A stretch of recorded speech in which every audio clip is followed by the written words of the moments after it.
Hey, how you doing?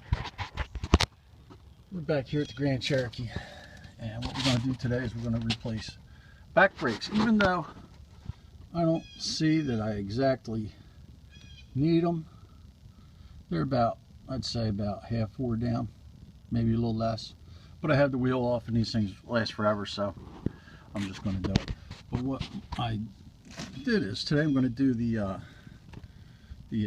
sway bar struts.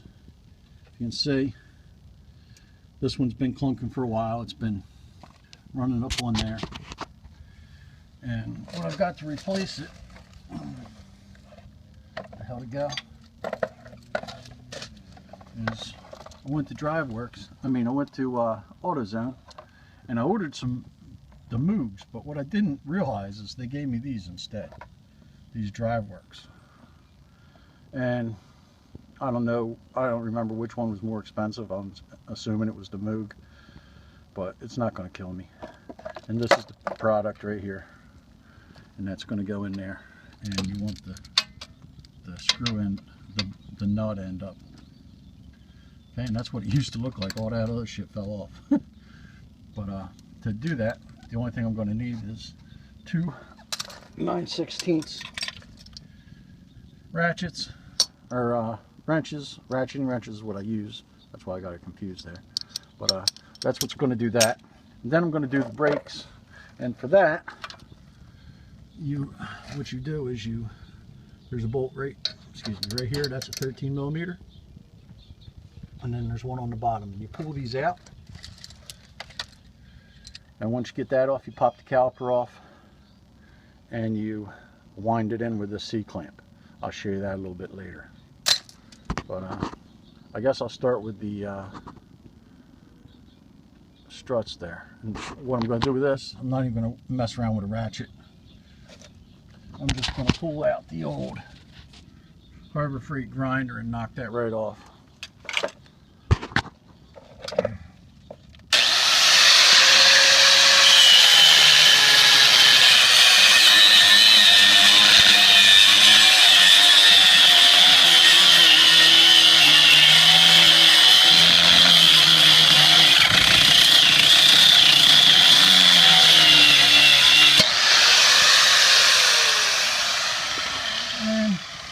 Believe it or not, that made pretty fast work of that. And you know what? I might just go get a hammer and tap that right out. Okay, what I've done is I've put those in there, and then I'm going to slide the bolt up through it, and then I'll put the top one on. This is what you want to do. Okay, can you see that little, these space, they have like a little round indent right there. And you want those facing into the, one faces up and one faces back down, so they're going together and they sort of fit in that little hole right there, and that way they'll go together correctly. Now let me see if I can do this without too much. Alright, I'm gonna have to let you go for a second. Okay, here we are in rear brakes. They don't look too bad,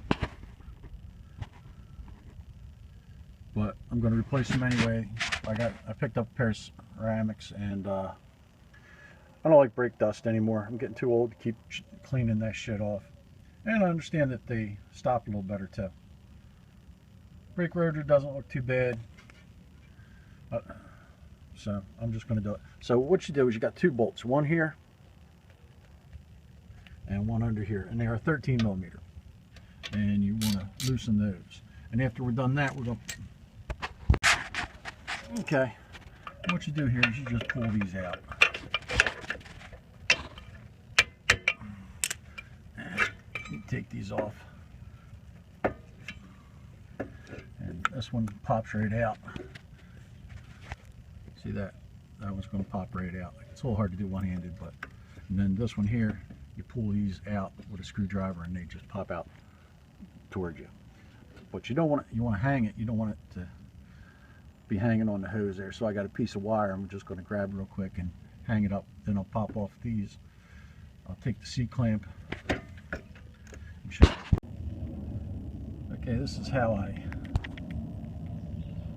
wind them back in. I use a C-clamp and I push my piston all the way back down so that I can have room to stick my new brake pads in there. And this is my old pad, just so you know.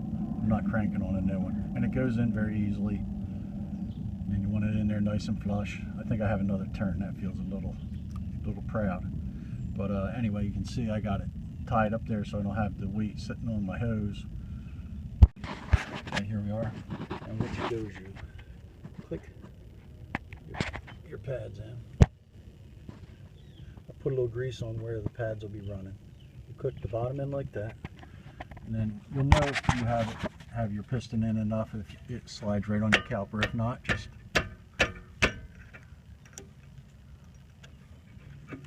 and your bolts may be in the way right in there, so just take your thumb, push them out, and they'll get right in. You want them seating fully, top and bottom. Then you take your 13mm bolts and run those back in. I run them in finger, just so I know I didn't cross thread anything. Then you tighten them up to torque and put back together.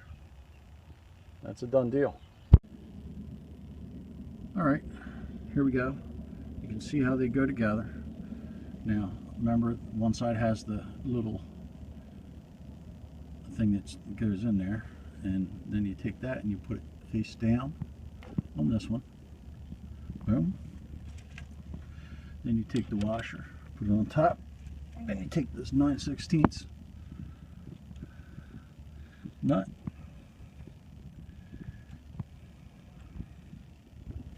and we're not going to tighten it at this exact time until I go to the other side and do that one. From what I understand, sometimes they can be a little tough to put on, you know, from one side to the other, depending, and you might have to jack one side or the other. But we'll see what happens, and before I put my tires on, I'll tighten that down and I'll show you how to do that again. But just in case you're wondering, I jack initially from the rear, I jack both sides up, and then I jack stand. Always jack stand. Never know. Okay, now we're all finished. Only thing left to do now is remove the jack stands.